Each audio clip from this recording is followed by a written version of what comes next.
Fala galera, beleza? Começando mais um vídeo. Hoje eu vou falar do Fernando Haddad. O Fernando Haddad deu uma entrevista para o Roda Viva na terça-feira, entre segunda e terça-feira, na qual ele falou sobre alguns planos políticos dele, futuros inclusive. Parece que ele não quer se candidatar aí para presidente da República. Jogou todo o lado dele para o Lula e, claro, fez muitas críticas para o presidente Bolsonaro, Jair Bolsonaro. Muitas mesmo, eu vou mostrar para vocês exatamente agora, olha aí.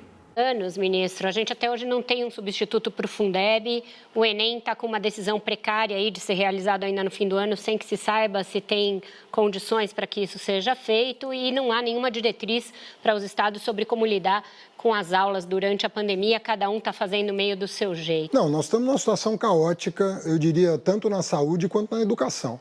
Porque na saúde, embora a gente não esteja falando, nós estamos há 50 dias sem ministro confirmado, e é uma pessoa que efetivamente não entende nada de saúde pública, né? E ele foi dizer que entende de logística e aí não sabia onde passava a linha do educador.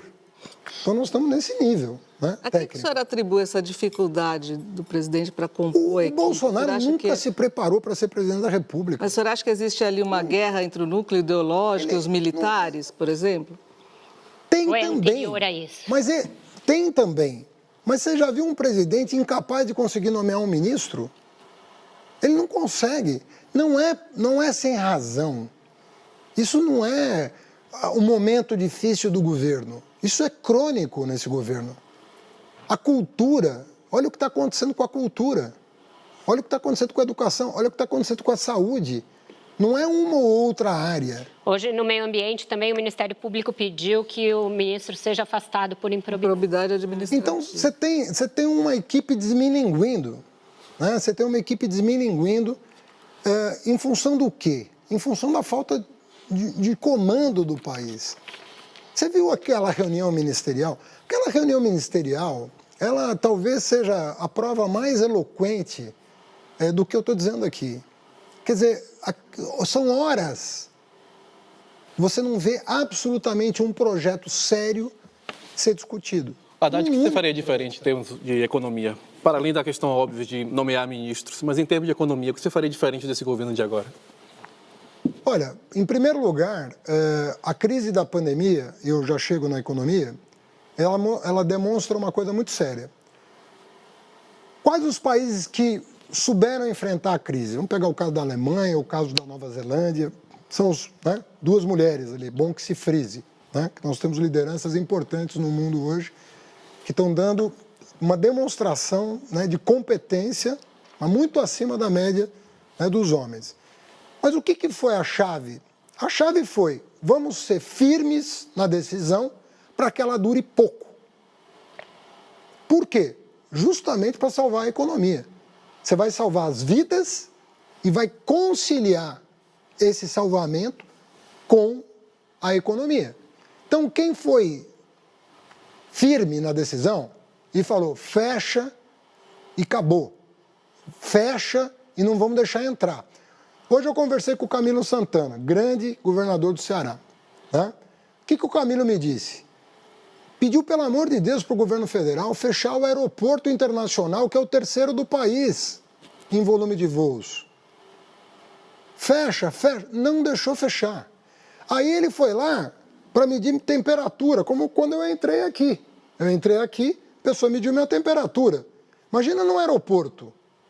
O Camilo queria medir a temperatura dos turistas ou dos brasileiros que voltavam das suas viagens. Teve que entrar na justiça para conseguir autorização, porque o governo não queria dar autorização para um governador. Tem o veto ao uso de máscara agora também. Então, agora essa coisa das máscaras, eu não sei se é sadismo, eu não sei o que é. Se é só falta de empatia, se é uma demonstração tola de autoridade, eu não sei, né? Dizer que não aceitou os termos do Congresso e, portanto, vetou. Eu não sei o que se passa na cabeça de uma pessoa tão desequilibrada quanto o Bolsonaro, mas olha o que nós estamos vivendo. E aí fala, não, vamos ser tolerantes com esse presidente. Não, o impeachment não é uma coisa boa para o país. Lógico que não é uma coisa boa para o país, né? Agora você vai deixar brasileiro morrer. Prefeito, morrer. Falando Sim, nisso, varia. o senhor já mencionou a presença de militares no governo e tudo mais, e o PT apoia o pedido de impeachment do presidente.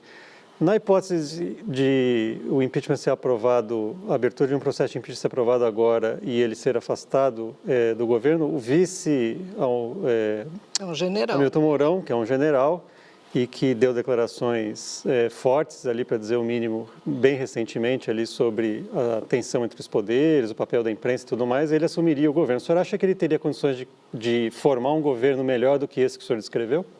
E só complementando Claro. sobre isso que o Baltazar falou, foi um artigo no Estadão até que ele escreveu, que o senhor chamou de uma aberração jurídica, o que o Mourão escreveu, ele falando da separação, que a separação entre os poderes não está dando certo, né? Como está atualmente, as regras estão sendo estilhaçadas, foi o termo que ele usou.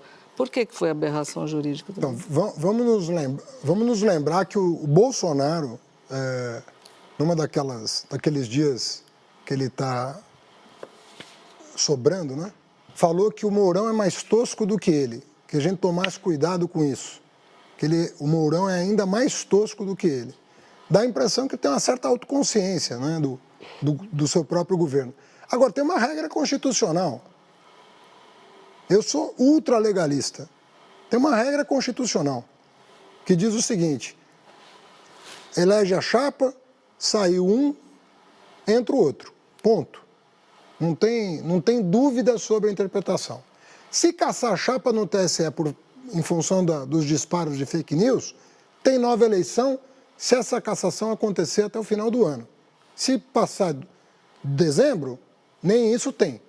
O Congresso vai eleger por via indireta um presidente tampão até as eleições de 22. É essa a regra. Me agrada essa regra? Não. Eu acho que no Brasil não tem funcionado. Eu acho que, inclusive, eu sou defensor dessa emenda constitucional que está tramitando, que diz que o vice assume para chamar eleições em qualquer hipótese. Ou de impeachment, ou cassação de chapa, quem chama a eleição tem o rito previsto na Constituição, porque aí cassou a chapa. Mas em caso de impeachment, o vice assume para convocar eleições. Haddad, isso é factível? Como é que tira um presidente com um apoio militar e um apoio tão forte nas Forças Armadas, com uma base muito forte na Polícia Militar em todos os estados? Isso é factível? Como é que se tira, pensando na nossa história republicana, em que as Forças Armadas têm um papel... Eu não sei. Eu não sei. Até se discute, né, se são poder moderador ou não. Como é que isso é possível? Falando da aberração jurídica, né?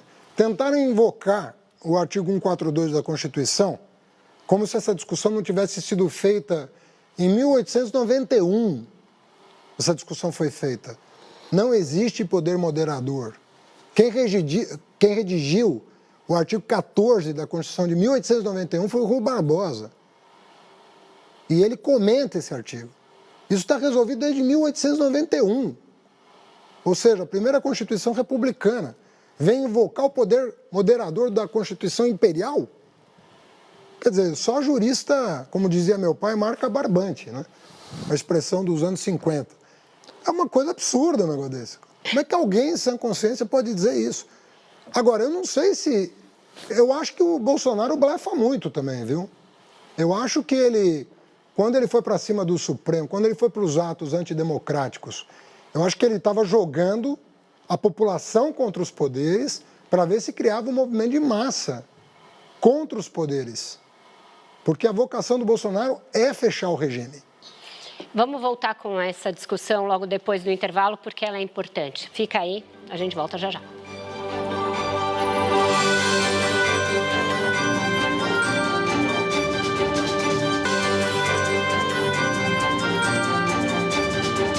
Bom, galera, comenta aqui embaixo o que vocês acharam desse vídeo. Obviamente, ele é do PT, ele vai contra o governo e, obviamente, que ele vai atacar o governo. Mas o que a gente quer saber mesmo, o que a gente realmente queria saber dele, pô, se você quer ser candidato a alguma coisa, se você tem algum cargo político, quais são os seus planos, o que você quer para o futuro, o que você deseja, mas... O objetivo da entrevista parece que só foi atacar o atual governo, defender ao lado dele, a panela dele e atacar o outro lado e assim vai e nunca vai pra frente. Essa é a minha opinião. Então é isso. Espero que tenham gostado. Valeu, falou, tamo junto, é nóis. Abraço.